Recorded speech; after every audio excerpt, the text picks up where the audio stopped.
షర్మిల గారు కాంగ్రెస్ పార్టీ అధ్యక్షురాలుగా అయిన తర్వాత చాలా పరిణామాలు మారిపోతున్నాయి. జగన్మోహన్ రెడ్డి గారి మీద మాటల దాడికి ఆవిడ సిద్ధమయ్యారు. మనం చూస్తున్నాం, ప్రతి అంశాన్ని చాలా క్లుప్తంగా వివరిస్తున్నారు, నిజాలు ప్రజలకు తెలియజేస్తున్నారు. అయితే తట్టుకోలేని జగన్మోహన్ రెడ్డి చాలా వినూత్నంగా షర్మిల్ని బ్రాహ్మణలాగా, అంటే శాస్త్రి అంటూ, బేపందంటూ, ఇలా చాలా నీచంగా మాట్లాడుతూ ముందుకు సాగుతున్నారు.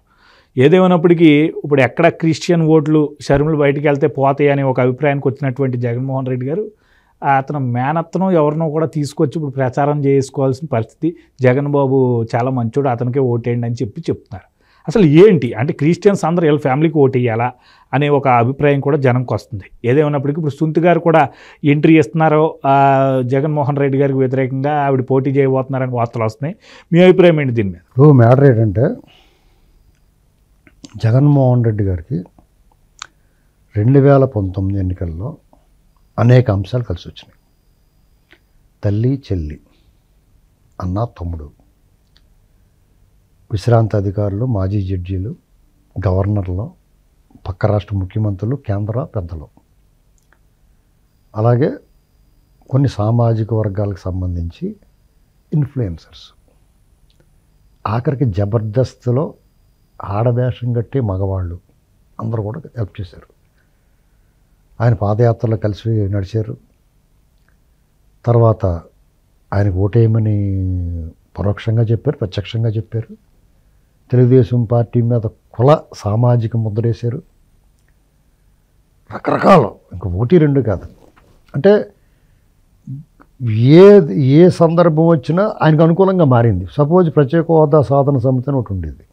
వాళ్ళు ప్రత్యేక హోదా గురించి అడిగారు. చంద్రబాబు నాయుడు గారు కూడా ధర్మ పోరాటం చేశాడు. అయినా అది కూడా జగన్మోహన్ రెడ్డి గారికి ఉపయోగపడేది. ఇలాగా అది కాలం కలిసి రావటం అంటారు. నెక్స్ట్ ఏమైంది? ఎన్నికలైన తర్వాత ప్రమాణ స్వీకారం ముందు రోజు ప్రకృతి ఒక హెచ్చరిక పంపించింది.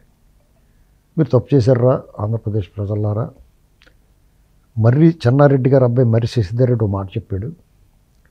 సీమాంధ్రకు పొంచి ఉన్న పెనుముప్పు జగన్మోహన్ రెడ్డి అని మీరు పెడచేమని పెట్టారు.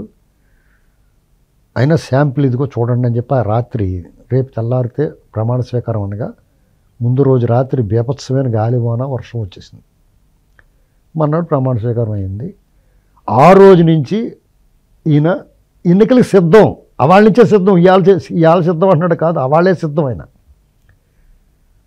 ఆ పత్రికలు చదవకండి, ఈ సామాజిక వర్గం దూరం పెట్టండి, మళ్ళీ మనం 30 ఏళ్ళు ఎన్నికలకు ఉంటాం, ఏం చేయాలో ఇలాగంటే ఎన్నికలకు సిద్ధం. అవాళ్ళ నుంచి ప్రమాణ స్వీకారం ఎలా చేసాడు అలా సిద్ధం అన్నాడు.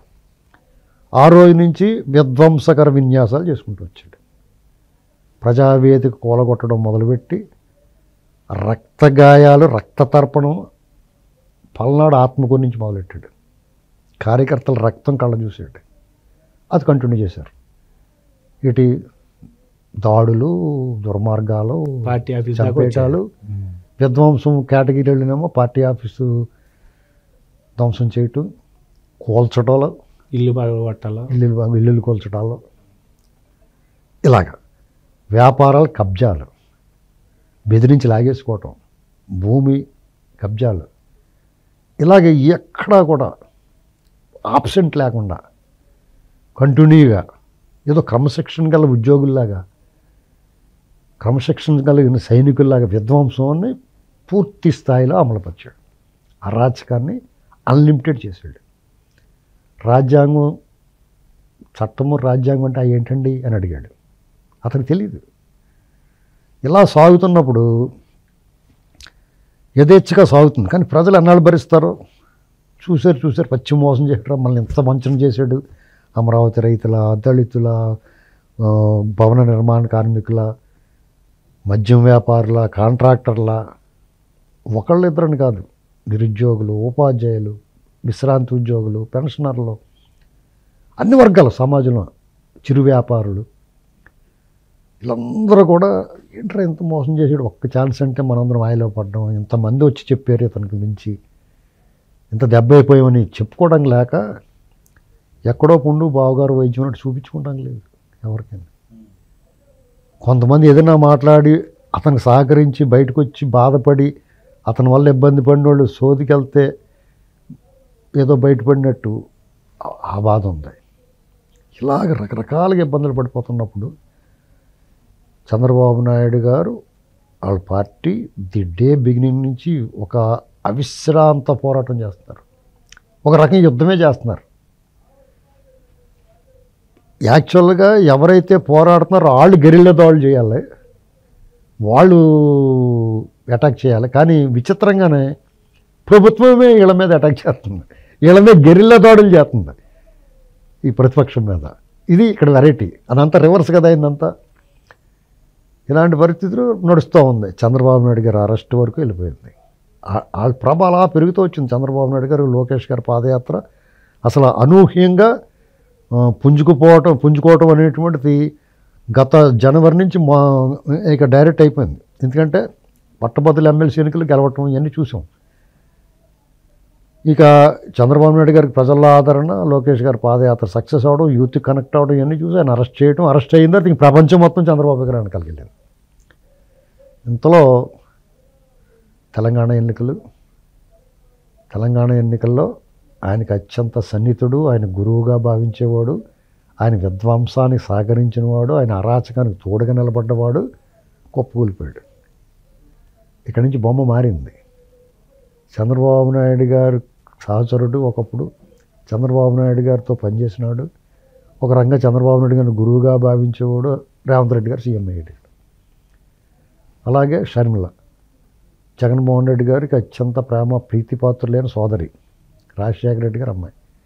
ఆ అమ్మాయి తెలంగాణలో రాజ్యం తీసుకొస్తానంటే మాకు వద్దండి రాజ్యం అన్నారు వీళ్ళు. సరే అయితే నేను వెళ్ళి మళ్ళీ ఆంధ్రాకే తీసుకొచ్చేస్తాను అని వెళ్ళిపోయింది. అక్కడికి వచ్చేసింది, కాంగ్రెస్లో జాయిన్ అయ్యి కాంగ్రెస్ అధ్యక్షురాలు అయిపోయింది ఆంధ్రప్రదేశ్లో. ఇంకా వాళ్ళ నుంచి 4 అడుగులు ముందుకు వచ్చి కొట్టేస్తుంది బాల్. క్రికెట్లో చూడు ఎవరికి వచ్చి కొట్టేస్తారు కదా, మొదటి షాట్ 6 వెళ్ళిపోయింది. నువ్వు భలే కొడుతున్నావమ్మా అనగానే ఇంకా కొడతమే మొదలెడుతుంది. ఇంకే మామూలు డిఫెన్స్ లేదు. ఇంకా హెలికాప్టర్ షాటు, స్వీప్ షాటు, ఆ షాటు ఈ షాటు కొట్టేస్తుంది. అవన్నీ నేరుగా జగన్మోహన్ రెడ్డి తగిలేస్తున్నాయి. ఆవిడ కొట్టుకొని తీసుకొచ్చి అక్క నువ్వు రా అని చెప్పేసి వాళ్ళ అక్కని కూడా కేకేస్తుంది. షర్మిల ఆవిడ సునీత రెడ్డి గారిని. ఈవిడ బాణం ఆవిడ కొట్టలే. వీళ్ళిద్దరిని చూడగానే బాణం కొట్టలే కనపడుతూ ఉంటాయి అందరికీ. అవునా కదా? ఇది జగన్మోహన్ రెడ్డి గారికి ఊపిరి సలపని పరిస్థితి ఇది. అంటే నీకు ఎవడైనా సరే ఒకటి గుర్తుపెట్టుకోవాలి, సాగినంతకాలం తనంతటి వాడు ఎవడలేడు అనుకుంటాడు, నాకు తిరిగిలేదనుకుంటాడు. అని అంత గర్వం కాకపోతే వైనాట్ 175 అంటాడంటే నువ్వు ఏమి చేసేవి ప్రజలకు, ఏం పీకేవని నీకు 175 ఇస్తారు. నీకు 151 ఇవ్వటమే వాళ్ళు బుద్ధి తక్కువ పని. దానికి అనేక అంశాలు తోడైనవి. ఆ వాళ్ళ నీకు కలిసి వచ్చిన అంశాలు, కలిసి వచ్చిన మనుషులు ఎవరిని వెనకాల ఉన్నారు? ఇప్పుడు ఒక్క మోడీ గారు తప్ప ఎవడో లేడు. ఇప్పుడు అది కూడా అనుమానమే. కేసీఆర్ గారు ఉన్నాడా? ఆయన మా తుంటివేమికి విరిగి విశ్రాంతి తీసుకున్నాడు ఆయన. ఆ ప్రసాదాలు గవర్నర్ ఉన్నాడా? లేడు కదా. ఇంకెవరున్నారు వెనకాల? ఇప్పుడు వీళ్ళందరూ కదా నిన్ను లేపుకొచ్చింది. ఆయన వైనాట్ 175. అసలు మీరు వీళ్ళేదో పొత్తులు పెట్టుకుంటా ఉన్నారు. సింహం సింగిల్గా వస్తుంది, మీరిద్దరు కలిసి రాకూడదు, విడివిడిగా రండి. విడివిడిగా వస్తే నీకెందుకు, కలిసి వస్తే నీకెందుకు, విడిపోయి కలిసిపోయి వస్తే నీకెందుకు? నువ్వు 175 వస్తానన్నావు, నీకు భయం ఎందుకు? అయితే ఇక్కడ ముఖ్యంగా ఇంకొక అంశం ఏంటంటే, విజయమ్మ గారిని కాలు పట్టుకున్నట్టుగా మళ్ళీ విజయమ్మ గారిని ఎంట్రీ చేసే విధంగా జగన్మోహన్ రెడ్డి తరపు నుండి అన్ని పావులు కదిపేశాడు. ఇంక విజయమ్మ రావడమే లేటు అని కూడా వార్తలు వస్తున్నాయి. అతి త్వరలో విజయమ్మ జగన్ కోసం పనిచేస్తుందనే విషయం కూడా బయటపడుతుంది. ఆ పని చేయాలి. ఆ పని చేస్తే వాళ్ళ మీద ఉన్న ఏమాత్రం విశ్వాసం మొత్తం పోద్ది. ఎందుకంటే ఆవిడని తెలంగాణలో ఉన్నప్పుడు ఆంధ్ర గురించి చెప్పమ్మా, మీ అబ్బాయి అక్కడ ఓటేయమని చెప్పు, బైబిల్ పంక్తుల్లో పెట్టుకుని మీ అబ్బాయి అక్కడ అందరిని కలిసి వదిలేస్తున్నాడు అని చెప్తుంటే ఆంధ్ర కూడా మాకెందుకు, ఆ మాట మాకు ఎత్తకండి, మాకేం పని అన్నది. ఇప్పుడు అడుగుతారు జనం, నీకేంటమ్మా పని, మళ్ళీ తయారైపోయాడని అంటారు. అర్థమైందా? నీకు కాలం కలిసి రాకపోవడం అంటే అదే. నీకు ఏదైనా సరే నిరుపయోగం అయిపోద్ది. నీ అస్త్రశస్త్రాలన్నీ కూడా నిర్వీర్యమైపోతాయి సమయానికి. ఎందుకంటే నువ్వు చేసిన పాపం, దాని తాలూకు శాపం నిన్ను వెంటాడద్దు అనమాట. అమరావతి రైతులు, మహిళల శోకం నిన్ను వెంటాడేస్తుంది. మైనారిటీ కుటుంబం, సల్మాన్ కుటుంబం ఆత్మహత్య చేసుకున్నారు, వాళ్ళ రోదన నిన్ను వెంటాడుతుంది. డాక్టర్ సుధాకర్ ఇసుక అడ్డుకున్న ప్రసాద్, శివప్రసాద్, చీరాల యువకుడు, వీళ్ళందరూ ఎక్కడ పోతారండి? చంద్రయ్య, వీళ్ళ కాకుండా అనేక మంది బాధితులు నీకు పెట్టుబడి పెట్టి కాంట్రాక్టులు చేసి ఆత్మహత్యలు చేసుకున్న రైతులు ఒకళ్ళ ఇద్దరా? నువ్వు పచ్చి మోసం చేసి నీ మోసం దగాకు మంచని గురైన వాళ్ళందరూ వాళ్ళ శోకం వదులుతుందా? వాళ్ళ ఘోష నేను మడతపెట్టేదు.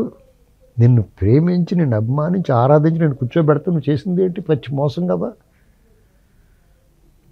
చంద్రబాబు నాయుడు గారు నిన్ను మాట్లాడినారు. ఆయన ఎప్పుడన్నా ఒక్క మాట మిమ్మల్ని అన్నాడా? వాళ్ళ కుటుంబాన్ని అవి ఊరికే కర్మ విడిచిపెడద్దా?